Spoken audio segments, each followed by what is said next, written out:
उपस्थित मध्य प्रदेश के जनप्रिय मुख्यमंत्री, जिन्होंने मध्य प्रदेश को एक बीमारू राज्य से बाहर निकालकर विकसित राज्य की ओर ले जाने में बहुत बड़ा योगदान दिया है, ऐसे श्रीमान शिवराज सिंह जी।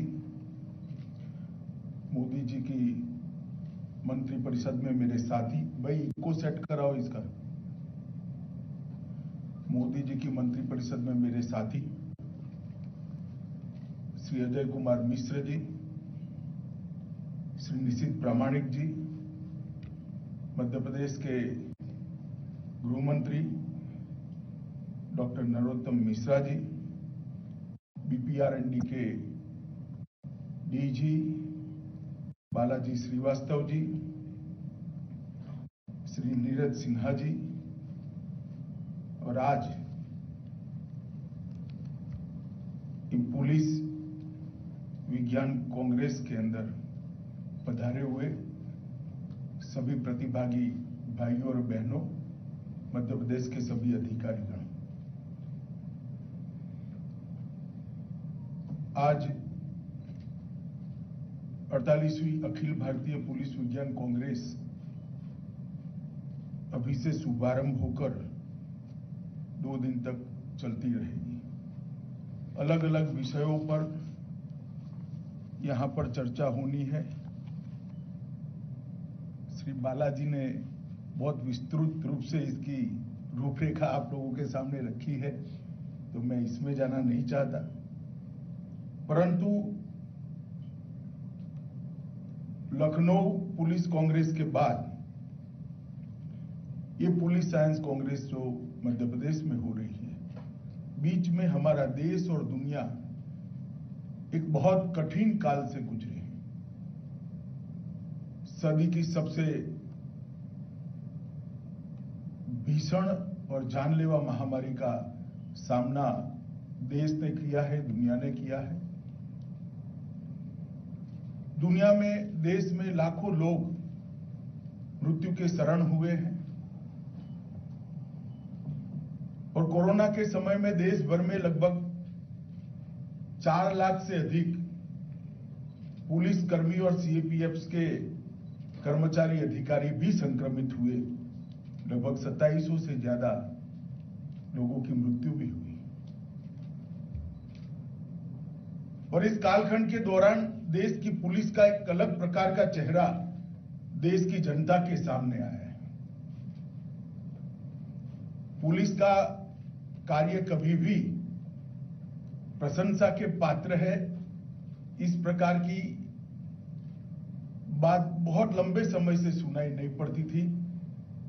मगर मैं आप देश भर के पुलिस बल को अभिनंदन देना चाहता हूं कि जहां पर भी जाते हैं, पुलिस बल की कोरोना की कार्यवाही की भूरी भूरी प्रशंसा। पुलिस का एक मानवीय चेहरा, और आपदा के समय पुलिस क्या कर सकती है,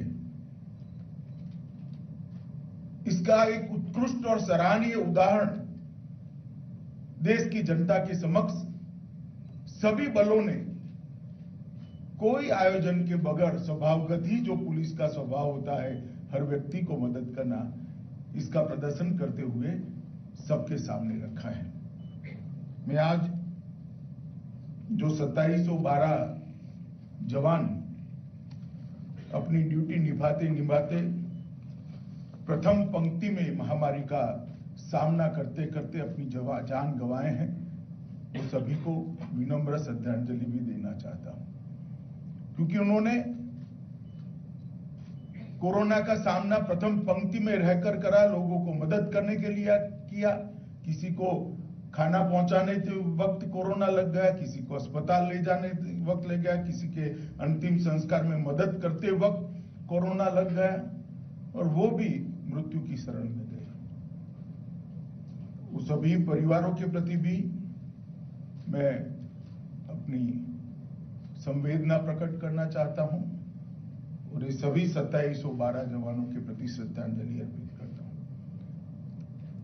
मित्रों, आज अखिल भारतीय पुलिस विज्ञान कांग्रेस जो हो रही है, इसका आगाज हो रहा है। अखिल भारतीय विज्ञान कांग्रेस का पूरे देश की पुलिसिंग में बहुत महत्वपूर्ण योगदान है। दो दृष्टि से महत्वपूर्ण योगदान है। हमारे संविधान में पुलिस को राज्यों का सब्जेक्ट, आंतरिक सुरक्षा को राज्यों का विषय माना गया है और ये सर्वथा ठीक ही भी है, इसमें कोई बदलाव की जरूरत नहीं है। तो जब संविधान बना तब से लेकर आज तक देश के अपराध और देश के पुलिस के सामने बहुत बड़ी चुनौती आई है। अपराध की दुनिया में बहुत नए नए आयाम भी जुड़ गए और कुछ चीजें ऐसी उभर कर आई है जिसमें देश भर की पुलिस को एक वाक्यता के साथ काम करना पड़ेगा, एक दूसरे के साथ सामंजस्य से काम करना पड़ेगा, अन्यथा आप उस चुनौतियों का सामना नहीं कर सकते। और दूसरी ओर कानून और व्यवस्था राज्य का विषय है, तो पुलिस राज्यों की चुनी हुई सरकार के निर्देशन में चलती है। तो उस वक्त बहुत बड़ा संकट होता है संकलन का, एक समान रिस्पॉन्ड का। जैसे नॉर्थ ईस्ट थिएटर है, 8 राज्य है, 8 राज्य सरकारें हैं, 8 राज्यों के पुलिस के अलग अलग यूनिट है, मगर एक समान चुनौती है हथियारी ग्रुपों की।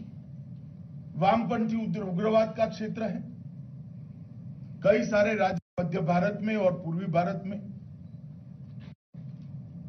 इसकी चपेट में थे।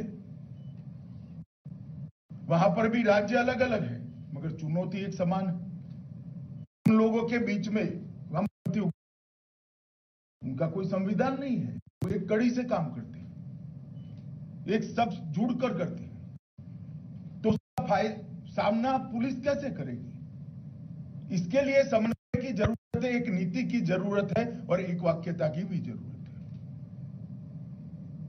जैसे देश के पूर्वी क्षेत्र में घुसपैठ, देश के पश्चिमी क्षेत्र में जहां जहां हमारी पड़ोसियों से सीमा लगती है, वहां ड्रोन से नकली नोटों का ड्रॉप करना, हथियारों का ड्रॉपिंग, ड्रोन से हमले, ये सारी चुनौतियां एक नहीं अनेक राज्यों के सामने एक समान प्रकार से। अगर राज्य की पुलिस आइसोलेशन में काम करती है तो ये सारी चुनौतियों का हम सामना ढंग से नहीं कर सकते।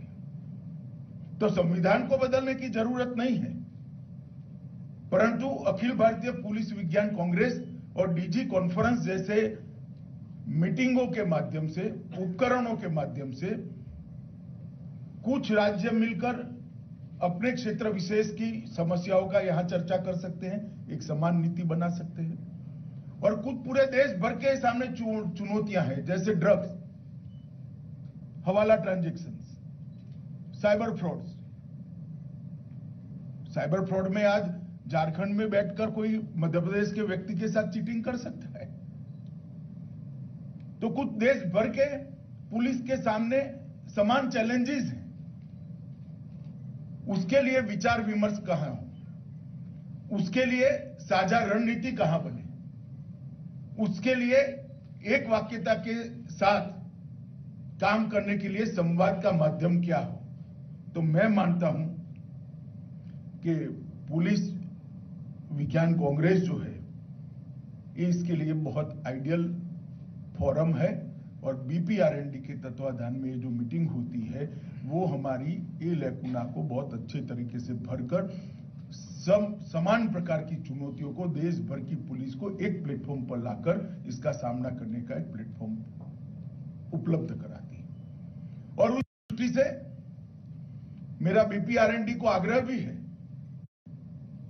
कि इसके कार्यक्रमों की रचना, इसके सत्रों की रचना की जाए, तब समान प्रकार के चुनौतियों का सामना करने के लिए देश भर की पुलिस की एक रणनीति हो। इस विषय को भी बहुत अच्छे तरीके से आपके सत्र में, आपके चर्चा सत्र में और आपके निष्कर्षों के अंदर भी इसको जगह देनी चाहिए, तभी जाकर इस कॉन्फ्रेंस का उद्देश्य हल होता है। एक उद्देश्य तो ये है। दूसरा उद्देश्य, जैसा मैंने कहा कि अपराधी ठहरते नहीं हैं।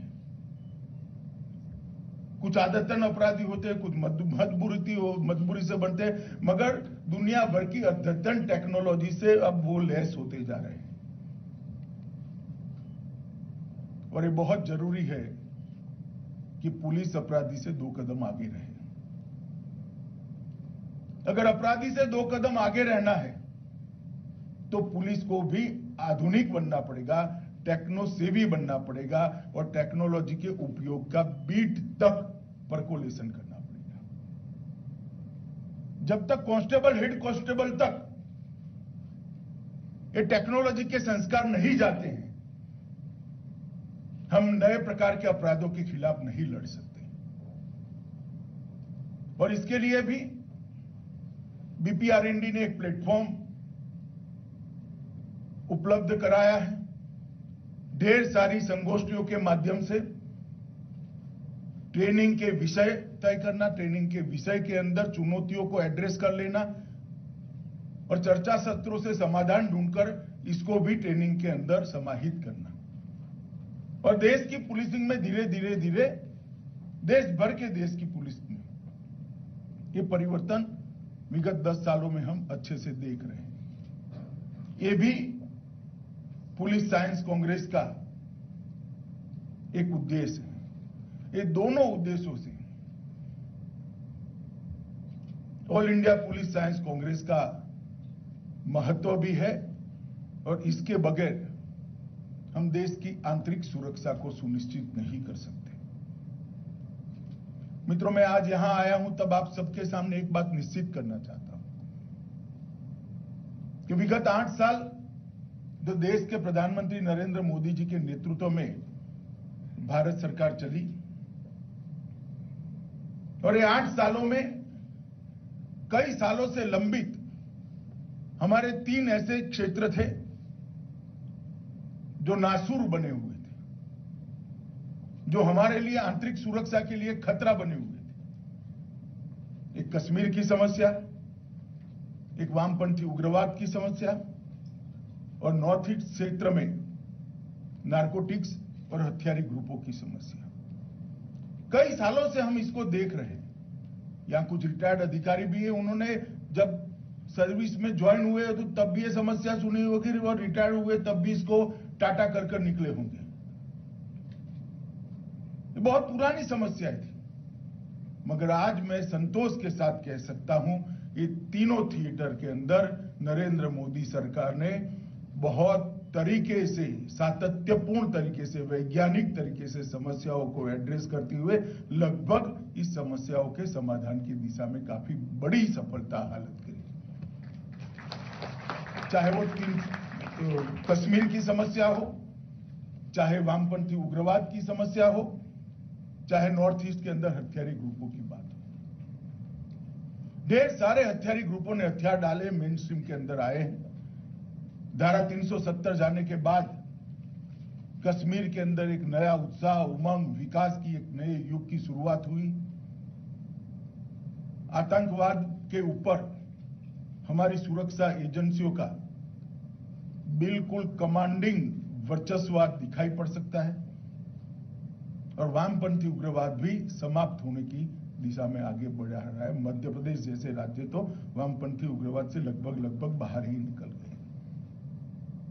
ये जो परिवर्तन आया है, ये परिवर्तन इसलिए आया है कि समस्या को उसका विश्लेषण कर समझकर इसके उपायों की गहन चर्चा कर सातत्यपूर्ण तरीके से एक रणनीति के आधार पर काम हुआ है। मैं इसलिए कहना चाहता हूं कि देश भर की राज्य की पुलिसों के सामने, पुलिस विभागों के सामने भी जो समस्या है उसमें भी अफसर बदलते रहे मगर पुलिस की रणनीति न बदले, इसमें सातत्य बहुत जरूरी होता है। सभी पुलिस विभाग के मुखियाओं ने अपने यहां 10 साल की पुलिस की रणनीति और इसका सालाना रिव्यू करने की प्रथा इंस्टीट्यूशनलाइज करनी चाहिए, जिससे नए डीजीपी आए तब वो इसको इससे आगे बढ़ाए और जब सालाना रिव्यू करोगे तब जो उसमें कमियां होगी इसका भी रिव्यू होगा, जो सफल मुद्दे होंगे इसका भी रिव्यू होगा, और एक नई रणनीति माइनर चेंजेस के साथ आगे के साल के साथ बना लोगे।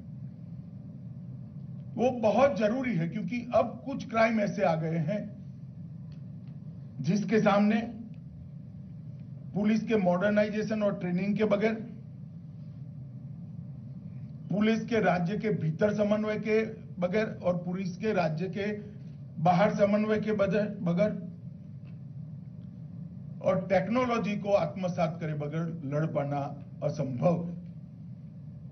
चाहे वो नारकोटिक्स का मसला हो, चाहे वो फेक करेंसी का मसला हो, चाहे हवाला ट्रांजैक्शन से देश विरोधी गतिविधि करने वाले लोगों के पास पैसा पहुंचाने का मसला हो, चाहे साइबर क्राइम हो, चाहे हथियारों के सीमा पार से आने का मसला हो।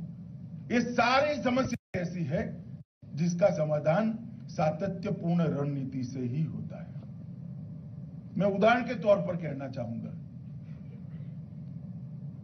जिनकी समुद्री सीमाएं जुड़ी है ऐसे राज्यों में एक रणनीति बन सकती है क्या कि सागर के सटे हुए जिलों में इसी प्रकार के एसपी का अपॉइंटमेंट होगा। इसमें केज ग्रुप तय हो जाए, इसमें परफॉर्मेंस के पैरामीटर तय हो जाए, इसके अंदर परफॉर्मेंस के रिव्यू का प्रोविजन हो। जो जमीनी सीमा के जिले हैं इसके लिए भी थानों तक की व्यवस्था, बाकी अंदर में जो होता है वो करते रहे, परंतु जो सेंसिटिव क्षेत्र है उसके अंदर अपॉइंटमेंट के लिए एक सातत्यपूर्ण रणनीति बनानी पड़ेगी। आतंकवाद विरोधी जितनी भी संस्था है, चाहे एटीएस हो, बड़े शहरों में क्राइम ब्रांच हो, आंतरिक सुरक्षा की दृष्टि से बड़ी सेंसिटिव जगह होती है। इसके पोस्टिंग के लिए भी राजनीतिक स्तर पर और स्टेट पुलिस के डीजी के स्तर पर एक सेंसिटिवनेस खड़ी करनी पड़ेगी, तभी जाकर ये सारी समस्याओं के खिलाफ हम लड़ पाएंगे। मोदी जी ने इसके लिए एक पुलिस टेक्नोलॉजी मिशन की घोषणा करी है।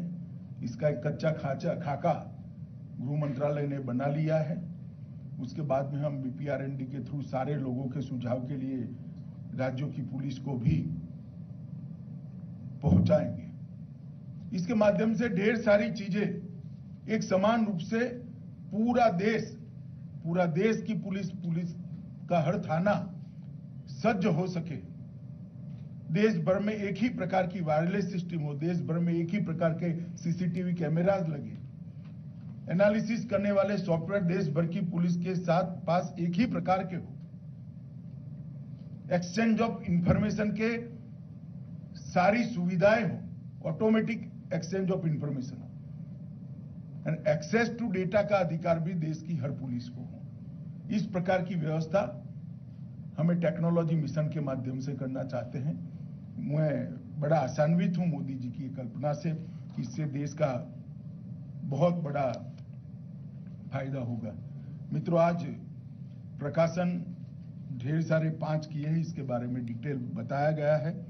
मैं इसमें कुछ ज्यादा कहना नहीं चाहता हूं, परंतु मेरा एक आप सभी से आग्रह है कि इस प्रकाशनों की स्टडी करने वाली एक टोली हर राज्य में यंग पुलिस अफसरों की बनानी चाहिए।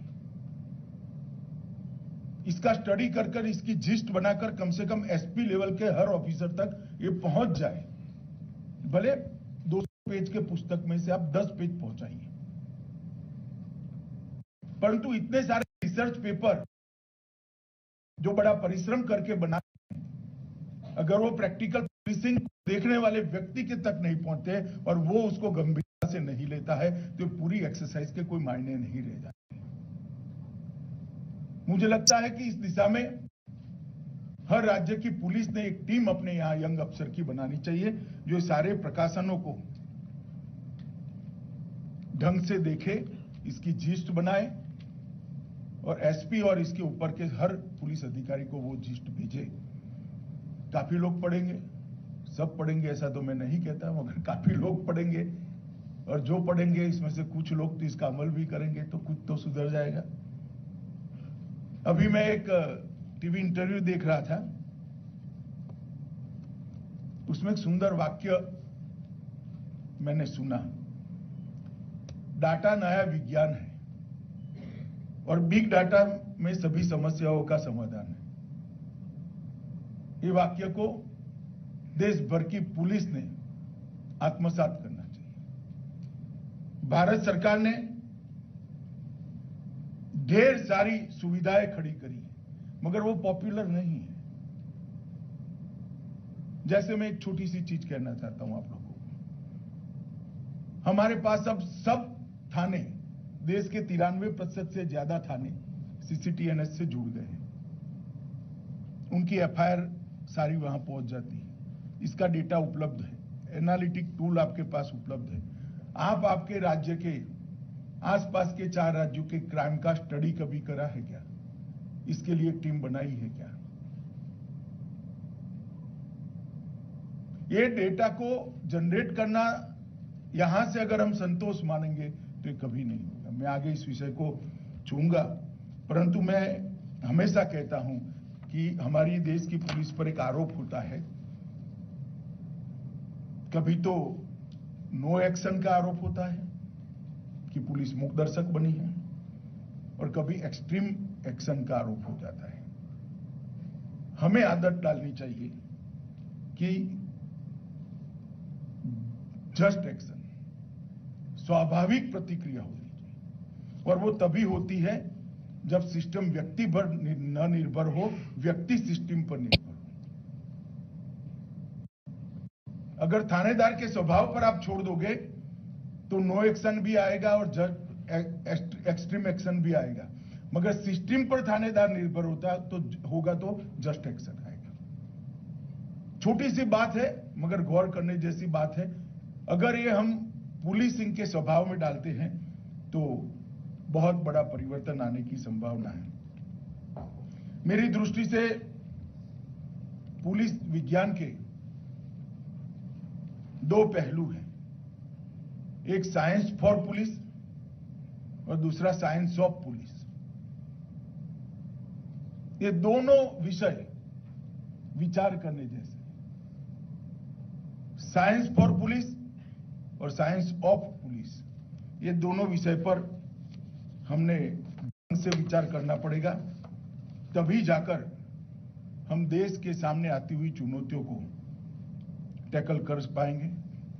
मित्रों, हमारे देश के पास काफी सारा है, डेमोक्रेसी है, डेमोग्राफी है, डिविडेंड है, डिमांड है, डिसिसिवनेस भी है अब, और भारत के डेस्टिनी को बदलने का हमारा निर्धार भी है। मगर तभी संभव हो सकता है जब हमारी आंतरिक सुरक्षा हम मजबूत कर लें। आंतरिक सुरक्षा को मजबूत करना है तो पुलिस को मॉडर्नाइज करना पड़ेगा, उसको सक्षम बनाने के लिए इसको ट्रेन करना पड़ेगा, अच्छी टेक्नोलॉजी से लैस करना पड़ेगा, और उनकी हेल्प के लिए एक अच्छे सिस्टम बनाने पड़ेंगे, तब जाकर ये संभव है। और मोदी जी ने जो स्मार्ट पुलिसिंग की संकल्पना हमारे सामने रखी है, वो तभी जाकर चरितार्थ हो सकती है। अगर मैंने कहा डाटा में बड़ी ताकत है, अभी हमारे 16,000 से ज्यादा पुलिस स्टेशन ऑनलाइन हो चुके हैं। इसका डेटा हर रोज इकट्ठा हो रहा है, और एनसीआरबी ने सीसीटीएनएस द्वारा राज्य स्तर पर 9 सेवाओं को उपलब्ध कराया है। मेरा आग्रह है कि ये सेवाओं को आप पॉपुलर करिए, जनता में भी और पुलिस में भी। जैसे व्हीकल एनओसी का एक सिस्टम है, इसके अंदर चेसिस नंबर डालते ही अब आपको कंप्यूटर बता देता है कि चोरी की हुई कार है या नहीं है। आपको आश्चर्य होगा, सेकंड हैंड कारों के मार्केट में धड़ल्ले से कार चोरी करने वाले थोड़ा फर्जी टाइप का नंबर बम्बर चेंज कर कार को बेचकर निकल जाते हैं। ये सिस्टम इंट्रोड्यूस करने के बाद लगभग 9,000 से ज्यादा चोरी की हुई कारों को स्पॉट पर पकड़ा गया है और खरीदने वालों को चोरी हुई कार खरीदने से बचाया गया है। मगर सिस्टम इतनी पॉपुलर नहीं है, इतने बड़े देश में 9,000 का आंकड़ा 1.5 साल में संतोषजनक नहीं है। कौन इसको नीचे तक पहुंचाएगा? और ऐसी कॉन्फ्रेंस के माध्यम से ही ऐसी चर्चा होकर ये नीचे परकोलेट हो। मिसिंग पर्सन सर्च का जो हमारा सर्च इंजन बनाया है, एनसीआरबी ने अपने डेटा में से ही खंगाल कर निकाला है। अब तक 14,000 लोग ढूंढ निकाले, मगर ये भी आंकड़ा पर्याप्त नहीं। एक नफीस कर सेवा भी हम आगे ले जाने वाले हैं। मैं आपको बताना चाहता हूं, देश भर की पुलिस के पास करोड़ों में फिंगरप्रिंट्स का डेटा है।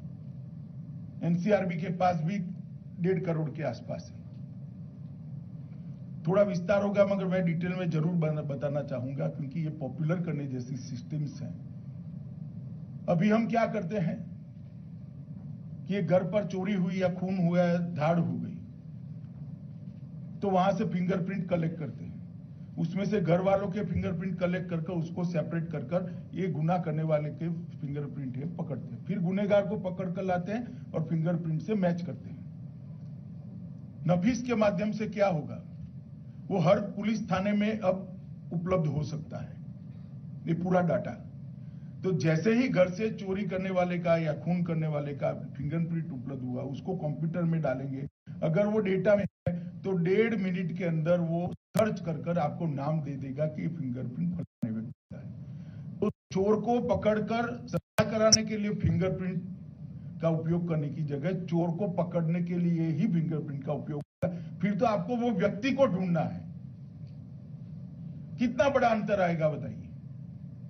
परंतु ये सिस्टम तभी ऑपरेट हो सकती है जब आपके थाने की ट्रेनिंग के अंदर का ये हिस्सा हो। सीसीटीएनएस की जितनी भी सेवाएं हैं, 9 की 9 सिटीजन सेवाओं को हर थाने तक पहुंचाने का काम देश भर की पुलिस ने करना चाहिए। इसी तरह से एनआईओ को हम आतंकवादी मामले, नारकोटिक्स के मामले, बम विस्फोट के मामले और विमान अपहरण के मामले, ये सभी मामलों में एक डेटाबेस का स्तंभ है। ये भी लगभग 2-3 महीने में समाप्त हो जाएगा। मेरा आपका अनुरोध है, सारी एफआईआरों पर, ये सारे डेटा पर स्टडी करने के लिए आपके आतंकवाद रोधी दस्ते को आपने एक्टिव करना चाहिए। नारकोटिक्स के मामले में एनसीबी को डेटाबेस तैयार करने के लिए कहा है और आईसीजीएस के अंदर inter operable criminal justice system के अंदर भी ढेर सारा डेटा तैयार हुआ है। यौन अपराधियों के राष्ट्रीय डेटाबेस एनडीएसओ भी तैयार किया है। परंतु ये सब तभी उपयोग हो सकता है जब इसको थाने की पुलिस की ट्रेनिंग का हम हिस्सा बनाएंगे। ये मैंने साइंस फॉर पुलिस के लिए कहा है। साइंस ऑफ पुलिस, इसके लिए medical science, forensic science, management science, arm science और कम्युनिकेशन साइंस, ये सारे विज्ञान के उपयोग को, ये पुलिस के ही विज्ञान है, इसको हमने आगे बढ़ाना पड़ेगा। और मोदी सरकार ने 2 बड़े कदम उठाए हैं। National forensic science laboratory university बनाई है, जिसकी अब तक 7 राज्यों में एफिलिएटेड कॉलेज खुल गई है। शिवराज जी भी यहां खोलने वाले हैं, मध्य प्रदेश में भोपाल के अंदर। इसका उपयोग हम लोग करें और आईपीसी सीआरपीसी के जो अमेंडमेंट्स आने वाले हैं, इसमें 6 साल से ज्यादा सजा वाले सभी गुनाहों में फॉरेंसिक एविडेंस को हम कंपलसरी करने वाले हैं। मगर ये करना है तो आपके पास इसके लिए ट्रेन मैन पावर चाहिए। कहां से आएगा? इसीलिए एडवांस में फॉरेंसिक साइंस यूनिवर्सिटी बनाई है और रक्षा शक्ति यूनिवर्सिटी भी रक्षा के साथ जुड़े हुए विज्ञान के सारे मामलों के एक्सपर्ट खड़े करने के लिए बनाई है। मेरा तो सभी राज्यों के महानिर्देशकों से निवेदन है कि आपके राज्य में दोनों यूनिवर्सिटी के एफिलिएटेड कॉलेज का आग्रह आप आपकी राज्य सरकारों को करिए, जिससे पुलिस के क्षेत्र में एक्सपर्ट्स आपको अवेलेबल होगा। एक बात समझ लीजिएगा, अंग्रेजों के जमाने के डंडे के पुलिसिंग का युग अब समाप्त हो गया। अब नॉलेज बेस्ड पुलिसिंग करना पड़ेगा, एविडेंस बेस्ड पुलिसिंग करना पड़ेगा और तर्क के आधार पर पुलिसिंग करना पड़ेगा। और इसमें साइंस, पुलिस के साइंस को भी हमने बदलना पड़ेगा। राज्यों में अनेक प्रकार के सीसीटीवी लगे हैं, पुलिस कंट्रोल रूम से इन सीसीटीवी की कोई कनेक्टिविटी नहीं है।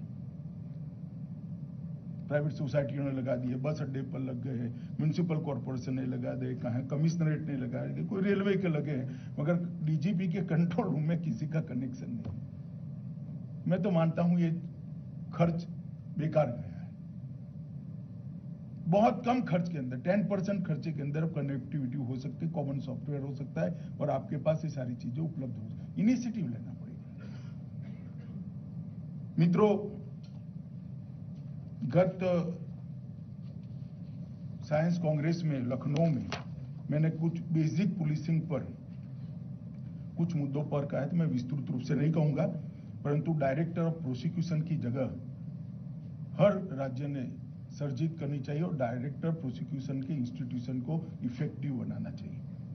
Police band, dog squad, horse squad, parade, ये सारे इश्यू भूल गए हम। बैक टू बेसिक्स जाना पड़ेगा। और 1860 में बनाए गए सारे इश्यू आज भी रिलेवेंट है। पुलिस की presence he law and order को अच्छा रख सकती है। बीट की पेट्रोलिंग, चाहे 10 ही लोग निकले, मगर बहुत महत्वपूर्ण संतोष लोगों के बीच में खड़ा करती। तो मैं हरीडली फिर से सारे इश्यू रिपीट कर देता हूं। डायरेक्टर ऑफ प्रोसिक्यूशन का इंस्टीट्यूट डेवलप करना, बीट को पुनर्जीवित करना, परेड को नियमित करना, खबरी प्रणाली को पुनर्जीवित करना। मैं पुनर्जीवित सोच समझ कर बोल रहा हूं। पुलिस बैंड को पुलिस का एक अंग बनाना, डॉग स्क्वाड, हॉर्स स्क्वाड को पुनर्जीवित करना और कॉमन सूचना प्रोटोकॉल को भी सीमांत क्षेत्र के अंदर हमने आगे बढ़ाना पड़ेगा। एक मॉडस ऑपरेंडी ब्यूरो बीपीआरएनडी बना रहा है, इसका उपयोग भी आने वाले दिनों में बहुत अच्छे से हो सकता है। मित्रों, कानूनी सुधार का इनिशिएटिव भी भारत सरकार ने लिया है। सभी एजेंसियों का संशोधित शस्त्र अधिनियम हमने कर दिया है, राज्यों को भेजा है, अब आपको लागू करना है। सीनात के लिए कैदियों की नया विधेयक अभी संसद में पारित किया है, इसको लागू करना है। मॉडल जेल अधिनियम आपको भेजे हैं, उसको लागू करना है, अब तक 6 ही राज्यों ने किए हैं। एफसीआरए का कठोर अनुपालना के लिए कानून बनाए गए हैं, इसको भी आपको हेल्प करनी है। एनआईए कानून को हमने और कठोर बनाया है। यूएपीए का उपयोग राज्य सरकार की पुलिस के कामों में भी उचित केसों में बढ़ाना चाहिए, संकोच नहीं करना चाहिए। जहां यूएपीए का इंग्रेडिएंट्स मिलते हैं वहां करना चाहिए। स्मैक की बैठकें राज्यों में होती ही नहीं है। अकेला मैक कुछ नहीं कर पाएगा। अगर स्मैक की बैठक राज्य में ढंग से होती है तो सारी एजेंसियों के बीच में कोऑर्डिनेशन होता है, चाहे ईडी हो, चाहे कस्टम हो, चाहे इनकम टैक्स हो, चाहे नार्कोटिक्स हो, चाहे पुलिस हो, चाहे एटीएस हो। मेरा आग्रह है कि स्मैक की बैठक में सभी राज्यों के पुलिस महानिर्देशक इनिशिएटिव ले और करें। सीआरपीसी, आईपीसी और एविडेंस एक्ट में भी हम सुधार ला रहे हैं। नार्कोटिक्स की भी कोऑर्डिनेशन की बैठक करने का जिम्मा हमने राज्यों के पुलिस मुखियाओं पर डाला है, इसमें भी इनिशिएटिव लेना चाहिए। हैकेथॉन कर हमारी समस्याओं के समाधान के लिए भी हमने करना चाहिए।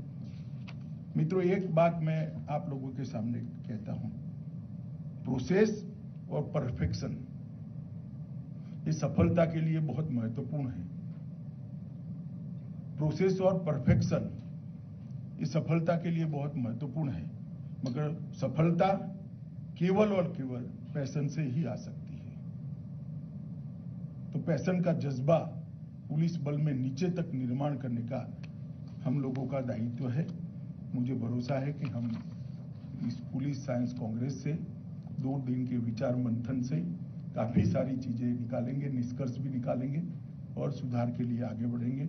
मैं इस कॉन्फ्रेंस की सफलता के लिए बीपीआरएनडी के डीजी और सभी सहभागियों को बहुत बहुत शुभकामनाएं देना चाहता हूं। वंदे मातरम। कोटि कोटि धन्यवाद माननीय आपका, आपकी ओजमयी वाणी के लिए और आपके संबोधन के लिए। आज के कार्यक्रम की सुखद यादें हमेशा के लिए माननीय गृह एवं सहकारिता मंत्री जी और सभी माननीय और सम्माननीयों के हृदय में हमेशा के लिए अंकित हो जाए, इसके लिए हम अनुरोध करते हैं डीजी